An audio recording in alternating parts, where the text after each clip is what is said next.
All right, welcome back. You're watching Newsx. My name is Vineet Malhotra. An all-party meet was convened by the government ahead of the winter parliament session, bringing together the leaders across the political spectrum on the eve of a short but high-stakes session. Held at Parliament House, the meeting reportedly witnessed the opposition flagging a range of issues it wants to raise in both the houses, including special intensive revision of electoral rolls, the recent Delhi blast, and of course air pollution, farmers' concern, and key foreign policy concerns as well. Well, this year's session has been scheduled for 15 sittings, a notable reduction from the usual 20 sittings, marking one of the more condensed, if we can call it that, winter parliament sessions in recent years. The session will open with a strong legislative push headlined by the proposed Atomic Energy Bill 2025, which will seek to regulate atomic energy used while enabling private sector participation in nuclear space. Another significant legislation, the Higher Education Commission of India Bill 2025, aims to establish a central commission to promote autonomy for universities and higher education institutions, create transparent accreditation mechanism, and ensure strong regulatory oversight to improve academic standards. So, what are the main bills scheduled to be tabled, and will a likely storm or a stormy debate environment driven by opposition on issues like Delhi blast allow for effective passage is the big question. What to expect is also something that we are going to talk about with our guest. Joining us on the platform to discuss more on this is Anika Mehrotra, Congress spokesperson. Anirudh Pratap Singh, BJP spokesperson, also joins us on the program. Kalyani Shankar, political commentator and senior journalist, with us on the show as well. And last but not the least, Advocate Manasvi Thapar, political analyst, joins us on the show as well. Anika ji, I'll begin with you. Well, it's always a great idea to start any conversation when it comes to a session with the opposition flagging off its concern, because that in a lot of ways is also going to set the course for what we are going to be talking about for the next half an hour. Straight question to you, what are the expectations from the winter session? It's going to be an important one. I've already read out some of the important bills that are going to be tabled, but the one concern to begin with that the opposition had, Anika ji, was also the duration of the session, which was of course slammed by the opposition, saying that it is condensed and it should have been at least 20 sittings. Vinay ji, it's a classic example of a failed government trying to derail the parliament. And time and again, they have always tampered and damaged the traditional, dignity and honor of the parliament.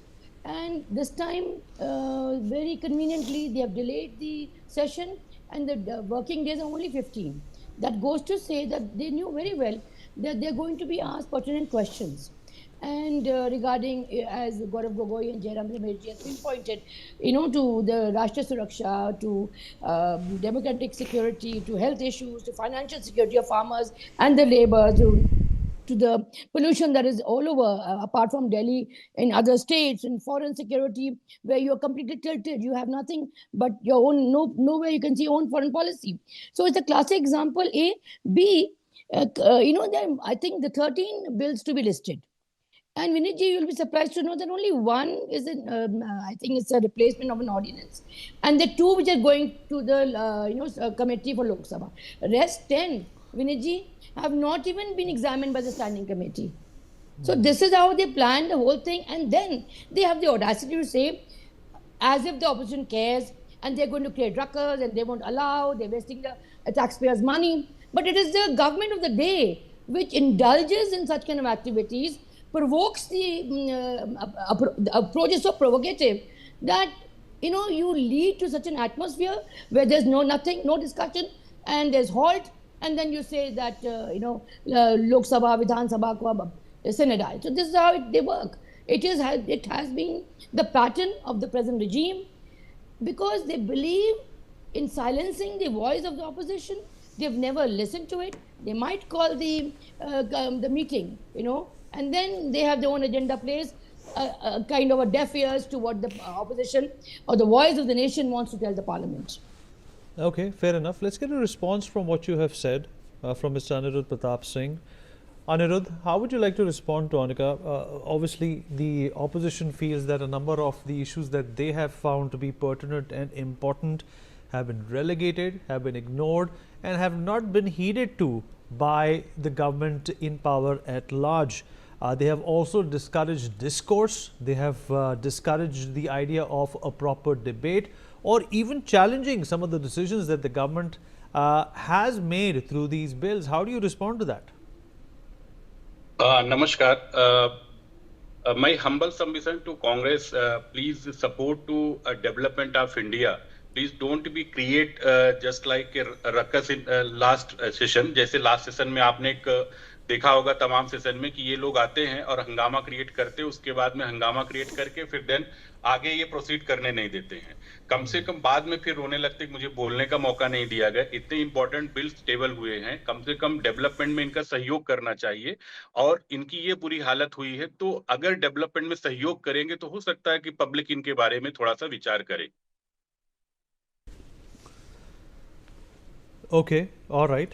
Manasvi, crisp response from Mr. Anirudh Pratap Singh, but we should also look at what's at stake here, right? A lot of these stalemates, Manasvi, that you and I have reported on and talked about in the past as well, they are causing the taxpayer B, they are also delaying, they're lending a lot of inertia, if I can use that word, when it comes to the development and the advancement and the transformation of the country as well. How do you look at some of these stalemates that have happened? See, as a nationalistic debater or a citizen of this country or a voter of this country, I feel the strong institution and serious parliament cannot be just a rubber stamp picnic for the parliamentarians. And this winter session running from 1st to 19th with just 15 sittings for an entire country of 1.4 billion, wherein 13 plus bills are lined up with atomic energy being there, opening up for private players, overhauling the entire education system and the securities laws. I feel that are we genuinely interested in this debating session with just 15 sessions, and these are shorter sessions, and are we talking about that opposition is not there, opposition is not there? It is not about the opposition, Congress or anyone else. It's about the right of 1.4 billion electoral representatives who are there. The SIR of 12 states and union territories have become a core democratic issue, and that has to be debated. And why just have 15 sessions? You are elected, you get the benefits 365 into 5 years every day. That benefit of being a parliamentarian is with you. On the contrary, you get salaries every month, you get all the incentives every month, and then you just have to, in a winter session, just 15 sessions. Is this even allowed? Is this even considered? I feel that is something which has gone below the belt in terms of democracy. You cannot have a 15 sitting session only, and this is very short as a session with atomic bill being open for private players. This has to be debated. This has to be discussed. What is the inside story of it? What is going to be the benefit for this country? If we don't discuss on this, if we don't deliberate on the debate part of such an important institutional bill which is going to happen, then it also comes on the security part of Delhi bomb blast. How did that happen when the entire Delhi comes under the center? So these questions have to be answered by the people who are in power.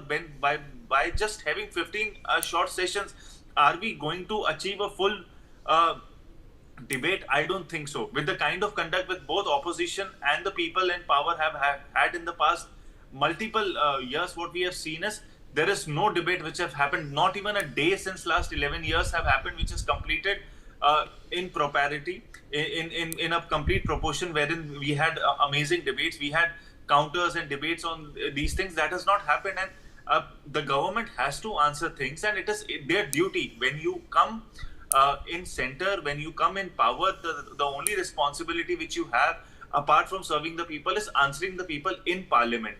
When the government is opening up the securities market code with 2025 and higher commission bill, there has to be some kind of discussion which is going to be there. It cannot be unilateral. There has to be bilateral, multilateral discussions which should take place. And when we talk about a multipolar world and at the same time we have a unipolar a parliament, that is not something which is democratic. That is something which is non-democratic.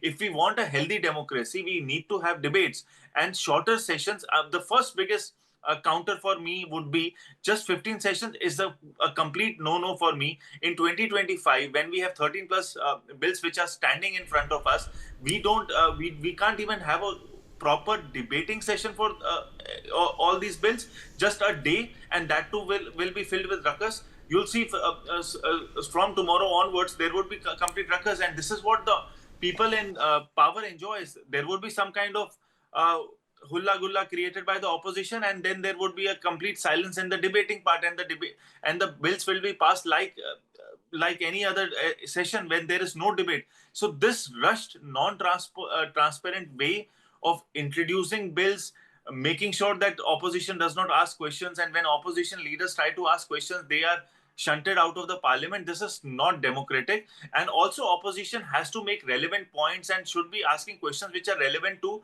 discussions of this particular bills, and also they can have zero-hour discussions. That is something which is allowed for them, and people in power should answer them point by point, rebut them, and create a healthy democratic environment. If that is not happening, the entire federal structure is something which is going to be weakened even further. So this is something which has to be taken into consideration. And also, if you and I can work, if all the ministers can work, all the bureaucrats can work, why can't the parliamentarians work for an entire winter session, which would be at least 40 days minimum? That was the normal norm during the time of Pradhan Mantri Manmohan Singh, and now we have reduced it to just 15 sittings. That is something which has to be taken up by all the parliamentarians. All right, passionate points, Manasvi. I appreciate them. Kalyani Shankar, your response to the condensed, the curtailed version of the winter session, and taking a leaf out of what Manasvi also said, that there was this eventual poetic justice when debates used to happen in the parliament. You would get to see the pragmatism, the logic, as well as the aura of the politician and the leader that belonged in the parliament. We haven't seen that in a very, very long time. There is some sort of a triviality, if I can call that, a flippance which is being attributed to the proceedings of the parliament in the last few sittings. What do you make of that? Is that also undermining what the parliament stands for? Well, you see, parliament sessions are meant to discuss, debate, and take decisions. So that is what Pranab Mukherjee used to say: 4Ds, democracy, or 4Ds.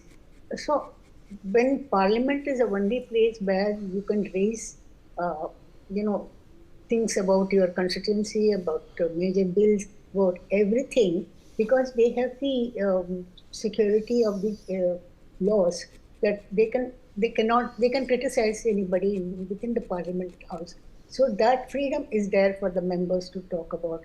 And the third thing is that you say that the opposition is not good, or they are not able to make the points. You may recall that when Rajiv Gandhi was the Prime Minister, he had 415 seats for the Congress, and the opposition was hardly a few people, like Uni Krishnan, and then Indrajit Gupta. Then there are quite a few others, Jaipal Reddy. There were quite a few others. But a handful of people were able to hold the House to ransom and made Rajiv Gandhi go for a joint parliamentary commission, which is quite an important thing. And they also sat through the thing and then discussed about the buffers issues. So it's not as if that the opposition is not many. That should not be the reason to say that, because if they're articulate, or if they read, and if they can make the points copiously, then I'm sure the debates will be very good. I remember people used to talk about Pilu Modi and how his witticism, and there were so many other earlier speakers. We used to run to listen to them because they had come very prepared with the subject.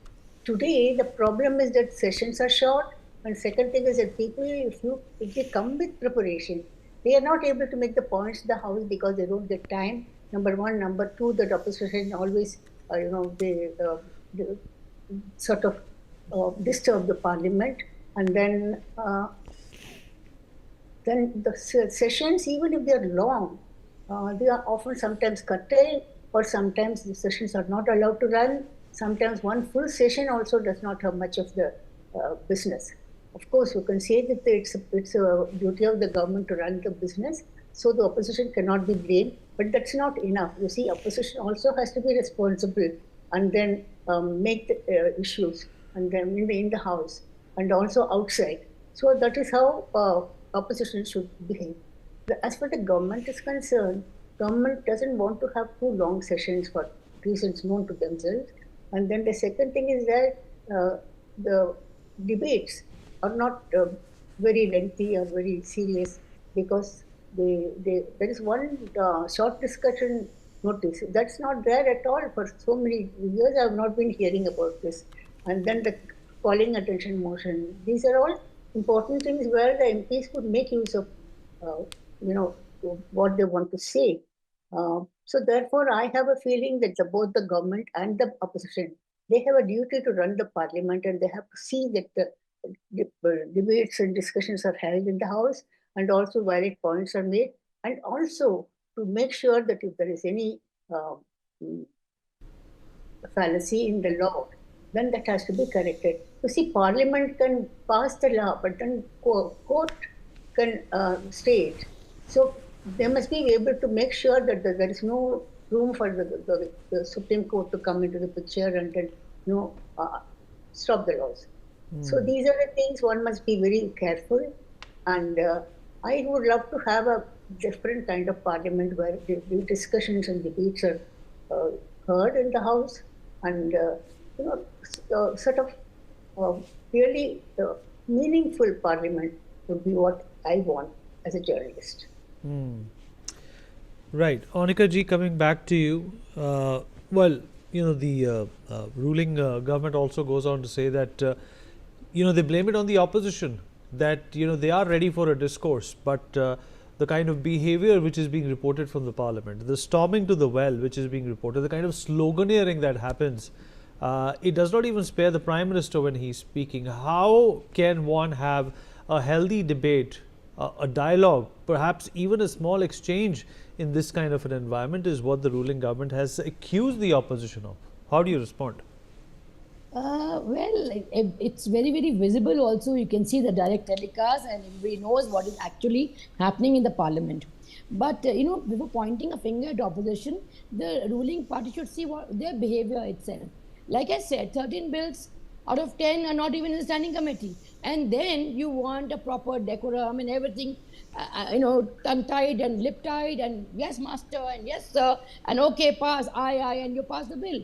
Is that how they want to behave? I mean, if you're going to silence everybody, the constitutional bodies like ED, CBI, Election Commission, you think the opposition also should be silent? See, brushing the issues under the carpet has been the trend of the Modi government because they know they cannot face the brunt of the reality which is knocking at them.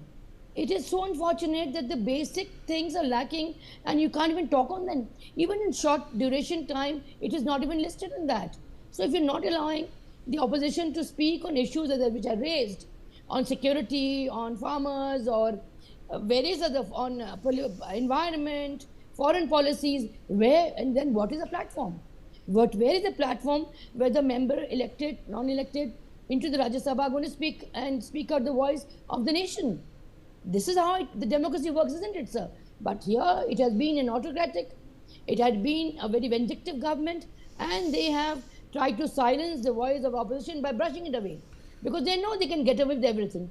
The Election Commission is flaunting all the rules and regulations, and they are becoming the spokesperson of the Election Commission. Why is BJP also not perturbed? Why are they not worried that on a zero address there are so many number of people getting the voter list, the alive are shown dead? Doesn't that affect them?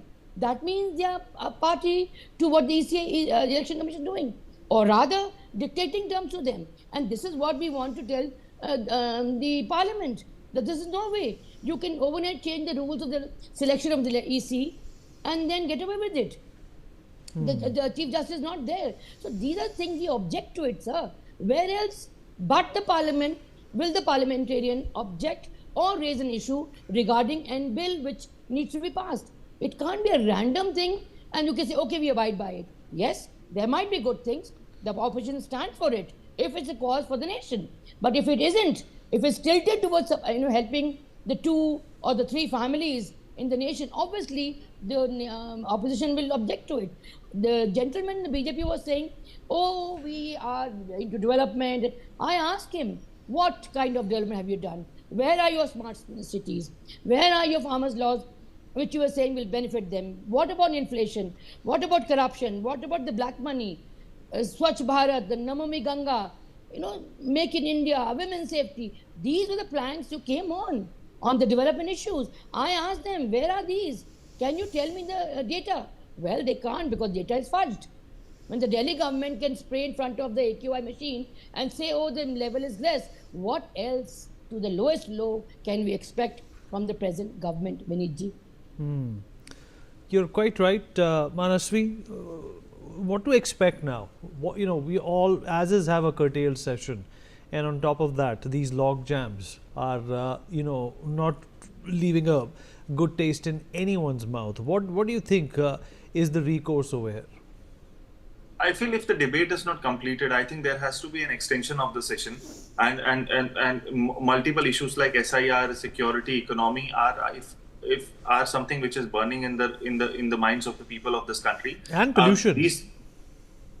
These things needs to be answered, and if 15 sessions are not enough, I think all the parliamentarians should come up and say that yes, we need to have a longer discussion, we need to have a complete discourse, and there has to be respect for the opposition and for the people in power. Only then a healthy act can be made. If that is not there, I think it is just a calendar date of 15 sittings, and we'll be debating, you and I and all the panelists would be discussing here things, and nothing will happen. If this is just a token passing of bills, I think then the entire idea of a parliament will fail, and has been failing in the past multiple years, which we have seen that debates don't happen, discourse don't happen, and then there are instances when debates have not taken place in the past. You have taken back laws. So that is not what a healthy democracy will look like. To have a healthy, robust democracy, the most essential part is in a temple of a democracy, which is the parliament. Debates should take places. And if that is not taking place, I think the entire idea of a democracy, the entire idea of holding a session is a failure. I feel that is something with the last 11, 12 years, what we have understood with the NDA coming in power is that debates don't happen. Let this winter session be a change for everyone. Let's make sure that debates happen, discourse take place, and have a healthy democracy. If this is something which we can achieve, I think it's a great start to a healthy discourse of debates. I think in the past we have seen greatest opposition leaders, while BJP was in the opposition, had some of the greatest speeches in the history of our country, and that every one of our citizens loved it. Sushma Swaraj, we loved it. We loved LK Advani, we loved Atal Bihari Vajpayee ji. All these people were in the opposition when they made historic statements and debates when they were in the opposition. And I don't remember any of the time when people in power made statements, people loved it. I think in the opposition, when BJP was in opposition, people loved whatever statements they made. And now what I'm seeing is the debates don't take place, the discourse is not happening. Burning issues, you want to privatize atomic energy, you should discuss about it. You want to change the entire higher education, you need to discourse. You need to have a discourse on it. On environment factor, look at the AQI of Delhi, you need to discuss. You look at the security of India, there were bomb blasts in Delhi, you need to discuss this. If there are no debates happening, I think the entire idea of democracy fails, and that is not something which any one of us would want, and that is something we should counter, and we should expect a healthy debate to take place starting tomorrow. Kalyani ji, do you think that if issues are not resolved, if the voices of citizens and their concerns are not picked up in the parliament, then there should be an extension to this condensed 15-day period in the parliament? Well, it all depends on how much the opposition can persuade the government to extend the session, because the government must have thought over it and then curtail the session. Because they've been MPs earlier, they know the laws, they know what happens in the previous sessions and the previous Lok Sabha. So they also know with some idea only they must have curtailed it. But I think it all depends on how the opposition is able to persuade the government to extend it. And after extending the parliament, and then one thing is that opposition normally walks out. or disturbs the proceedings. And ultimately, discussions don't take place, debates don't take place, and then whatever people, I mean, many people, many young parliamentarians, I have talked to them earlier. They all say they are waiting for the turn to come, the maiden speech. Sometimes they don't even get the time to make the maiden speech. So if that is the case, the parliament doesn't run, and then they are not able to make even first introductory speech. I think there's no extension of parliament is going to happen in any way. So therefore, both sides should be very careful about the duties, and then they must also make sure that they make good points. And I agree Fair that enough. days are not enough. We need to have a longer session, but then it all depends on how the opposition persuades the government. Fair enough, ma'am. Mr. Venu Menon, BJP leader, is also with us, though we are almost towards the end of this conversation. Mr. Menon, appreciate you being here with us. Well, the winter session begins tomorrow. The concern that the opposition has is that their voices will not be heard, their concerns will not be debated upon, and there will be a unilateral passage of bills, which is undemocratic. How do you respond to these charges? See, I have never seen the opposition making valid points in the parliament. They are always digging up things which has there's no head and tail to it. And as per they would be in the public, they would be speaking something else. And when they come to the parliament, they don't have any point. They don't have a valid point. Have you ever seen them putting forward something in concern with the country's development? They are the people, in the parliament also, they are the people who would be mocking up Make in India. They would be trying to demean India everywhere. And that Make in India has proven to take country to the progressive level. Today, the country is the fastest growing economy. So I don't think that, it is valid in their, if they are saying that they won't be let to speak. If they speak sense, if they have a roadmap, if they have something to say, they should put forward. You see, our sole motive would be taking country ahead. We will, the bills would be passed, resolutions would be made in the favor of country with a progressive mentality, with a progressive roadmap ahead. All right, fair enough. Mr. Menon, appreciate you joining us last minute, but unfortunately we have run out of time. Thank you everyone for being a part of this conversation. We are dipping into a short break on that note. We'll be right back.